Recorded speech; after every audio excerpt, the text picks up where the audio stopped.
மதுரை மேற்கு தொகுதிக்குட்பட்ட துரைசாமி நகரில் பல்வேறு வளர்ச்சிப் பணிகளுக்கு பூமி பூஜை செய்த அதிமுக முன்னாள் அமைச்சர் செல்லூர் ராஜு அதன் பின் செய்தியாளர்களை சந்தித்தார். அப்போது பேசிய அவர், தேர்தல் முடியும் வரை ஓய்வில்லை என்ற முதலமைச்சரின் கருத்தை கடுமையாக சாடினார். மதுரையில் 200 கோடி ரூபாய் வரை ஊழல் செய்துவிட்டு மக்களுக்கு எதையும் செய்யாத நிலையில் தொண்டர்கள் எப்படி உழைப்பார்கள் என அவர் கேள்வி எழுப்பினார். முதலமைச்சர் எடப்பாடி பழனிசாமியை ஒருமையில் விமர்சிப்பது குறித்து பேசிய அவர், முதல்வர் தற்போது எரிச்சலின் உச்சக்கட்டத்திற்கு சென்றுவிட்டார். எடப்பாடி பழனிசாமி வெளியிட்ட தேர்தல் அறிக்கையை கண்டு ஆளும் கட்சி ஆட்டம் கண்டுவிட்டது. எத்தனை கூட்டணிகளை சேர்த்தாலும் திமுக என்பது இப்போது ஒரு மூழ்க போகும் கப்பல் என்று விமர்சித்தார். தொடர்ந்து பேசிய அவர், தேசிய ஜனநாயக கூட்டணிதான் வெற்றி கோட்டையை அடையும் கப்பல். படகோட்டி படத்தில் எம்ஜிஆர் வெற்றி பெறுவது போல வரும் தேர்தலில் அதிமுக கூட்டணிதான் வெற்றி பெறும். எடப்பாடி பழனிசாமி பலமாக இருப்பதால்தான் முதல்வர் கோபப்படுகிறார் என தெரிவித்தார்.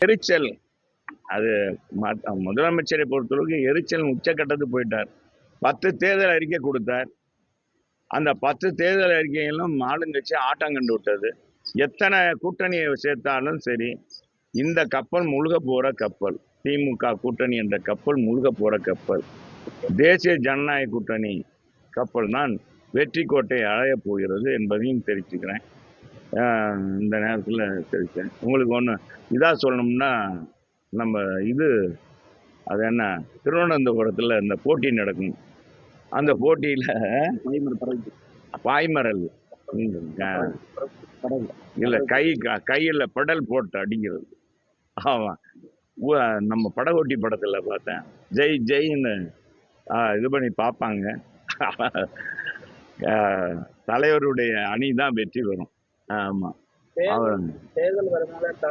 அதனால எது இருந்தாலும் சரி, அதிமுக அணி வெற்றி பெறுவது உறுதி.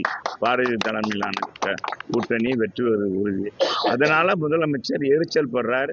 இதுக்கு தலைமை தாங்கிற எங்க பொதுச் செயலர் வருங்கால முதலமைச்சரை பார்த்து எரிச்சல் படுறார். ஒருத்தர் கோபப்படுறாருனாலே அப்ப அவர் பலமா இருக்காருன்னு தான் அர்த்தம். என்ன சொல்றீங்க? கோபப்படுறாருன்னா ஒருத்தர் இவ்வளவு செஞ்சும் கூட இவருடைய செல்வாக்கு குறைக்க முடியலன்னு நினைப்போம்.